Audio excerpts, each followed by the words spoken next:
اللہ وحدہ لا شریک کی ذات پاک کے لیے اور تمام تر درود و سلام حضرت محمد مصطفیٰ احمد مجتبیٰ صلی اللہ علیہ وآلہ وسلم کی ذات بابرکات کے لیے تمام اہل اسلام کو نیا اسلامی سال 1444 ہجری مبارک ہو۔ آج اس کی 6 تاریخ ہے اور یہ وہ ماہ مقدس ہے جسے محرم الحرام کہا جاتا ہے۔ آج دوستوں کی دعوت پر یہاں حاضری کا موقع مل رہا ہے۔ اللہ تبارک و تعالی ہماری حاضری قبول و منظور فرمائے۔ ہم اہل اسلام محرم کے پہلے عشرے کو اس طرح مناتے ہیں کہ اس کی پہلی تاریخ کو امیر المومنین خلیفہ دوم مراد رسول حضرت سیدنا عمر فاروق رضی اللہ تعالیٰ عنہ کا یوم شہادت منایا جاتا ہے، اور اس کی 10 تاریخ کو جسے یوم عاشور کہا جاتا ہے وہ شہدائے کربلا بالخصوص نواسہ رسول جگر گوشہ بطول حضرت امام حسن مجتبیٰ کے برادر اصغر اور ہم سب کی آنکھوں کی ٹھنڈک حضرت امام حسین رضی اللہ تعالی عنہ کی عظیم الشان قربانی کی یاد مناتے ہیں۔ تو اللہ تبارک و تعالی ان پاک ہستیوں کا صدقہ ہمارے ایمان و ایقان میں بہتری، مضبوطی اور تازگی عطا فرمائے۔ حضرت عمر فاروق رضی اللہ تعالی عنہ کے وہ فضائل اور وہ مناقب جو قرآن و حدیث میں جگمگ کر رہے ہیں، انہی میں سے آپ کی ایک شان بیان کرنے کی سعادت حاصل کر رہا ہوں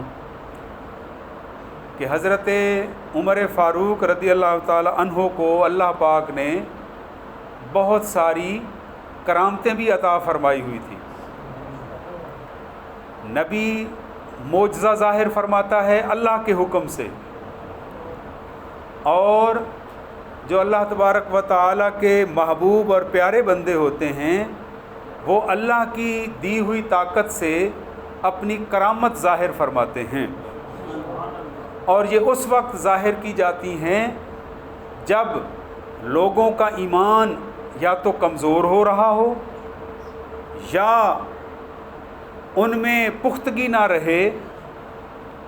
ان کو راہ حق کی طرف ان کی توجہ مبذول کرانے کے لیے اللہ کا نیک بندہ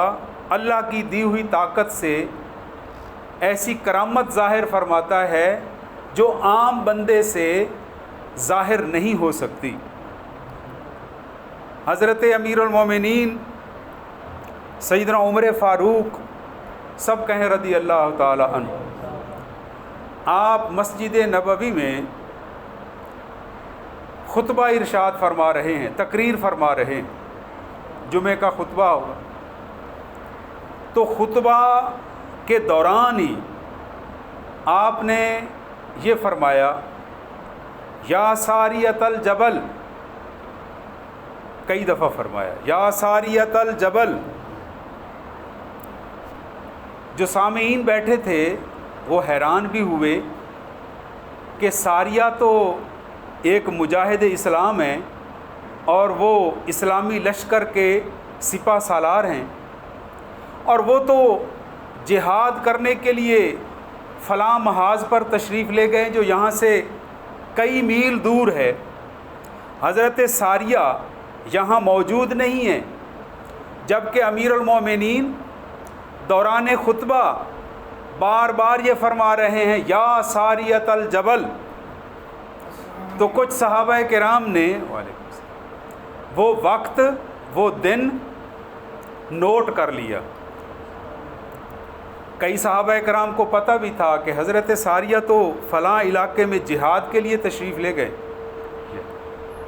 جب حضرت ساریہ واپس آئے،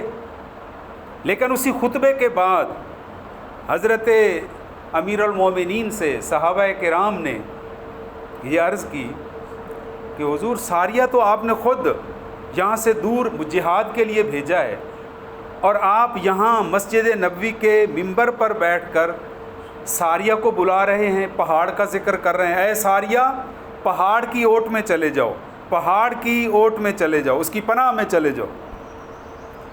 حضرت ساریہ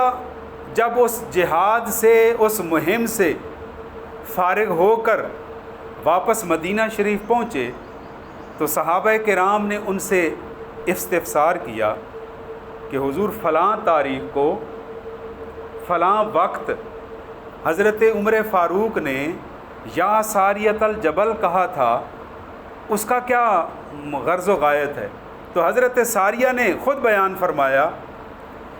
کہ اس وقت جب ہم جہاد میں مصروف تھے، میں نے امیر المومنین کی آواز اپنے کانوں میں سنی کہ وہ مجھے فرما رہے ہیں کہ اے ساریہ دشمن تجھ پر حملہ کرنے والا ہے، لہٰذا پہاڑ کی اوٹ میں چلے جاؤ تاکہ اس کے حملے سے بچ جاؤ۔ تو میں اپنے تمام مجاہدین کو لے کر پہاڑ کی اوٹ میں آ گیا اور ہم کافروں کے حملے سے بچ گئے، اور بعد میں اب جب ہم نے حملہ کیا تو اللہ نے ہمیں فتح عطا فرما دی۔ تو حضرت امیر المومنین سیدنا عمر فاروق رضی اللہ تعالی عنہ کی یہ کرامت ہے کہ آج ہم موبائل کی جدید ٹیکنالوجی کے ذریعے اپنی بات کو زمین کے گوشے گوشے میں، آن کی آن میں پہنچا سکتے ہیں۔ یہ اس دور کی بات ہے جب یہ ٹیکنالوجی اتنی ایڈوانس نہیں تھی۔ یہ اللہ کے پیارے بندے اور مراد رسول سیدنا عمر فاروق کی زندہ کرامت ہے کہ آپ مسجد نبوی شریف میں ساریہ کو بلا رہے ہیں اور آپ کی آواز بغیر کسی آلے کے حضرت ساریہ کے کانوں تک پہنچ رہی ہے۔ یہ آپ کی زندہ کرامت ہے۔ تو اللہ تبارک و تعالی اپنے نیک بندوں کو کرامت کی اجازت عطا فرماتا ہے جس کو دیکھ کر لوگوں کا ایمان مضبوط ہو جائے۔ اللہ تبارک و تعالیٰ کی بارگاہ میں دعا ہے کہ پروردگار عالم ہم سب کو اپنے نیک بندوں سے پیار اور محبت کی اور ان کی اتباع کی توفیق عطا فرمائے، اور ذکر کی برکتوں سے ہم سب کو آشنا فرمائے۔ جس بندے کا دل ذکر سے مشغول رہتا ہے وہ بندہ عام بندوں سے ممتاز اور منفرد ہو جاتا ہے۔ اللہ تعالیٰ کی رحمت اس پر براہ راست نازل ہوتی ہے۔ جس طرح ہم کسی روشنی کے سامنے بیٹھیں گے تو جو اس روشنی کے سامنے بیٹھے گا اگر وہ تلاوت کر رہا ہے، مطالعہ کر رہا ہے، تو اس کی نظر زیادہ اچھے طریقے سے ان پاک الفاظ کو دیکھ سکتی ہے۔ جیسے جیسے بندہ بلب سے، روشنی سے دور ہوتا جائے گا اس کی روشنی میں کمی آتی جائے گی، وہ روشنی سے دور ہوتا جائے گا۔ تو جو بندہ ذکر کرتا ہے وہ یوں سمجھے کہ وہ اللہ تعالیٰ کی رحمت کے بالکل قریب ہو جاتا ہے، اللہ کی رحمت کی تجلیات کی اس کے دل پر منعکس ہوتی ہیں اور اس کا دل روشن ہو جاتا ہے۔ اللہ تبارک و تعالیٰ ہم سب کو یہ توفیق عطا فرمائے۔ ابھی نماز جمعہ کے بعد یہاں محفل ذکر ہو رہی ہے، مجھے چند دوستوں کی دعوت پر یہاں آنے کا موقع ملا ہے۔ انشاءاللہ نماز جمعہ کے بعد آپ تمام حضرات ذکر کی اس محفل پاک میں شامل ہوں، اور میں انشاءاللہ بعد میں بھی یہ عرض کروں گا کہ جو لوگ ذکر کرتے ہیں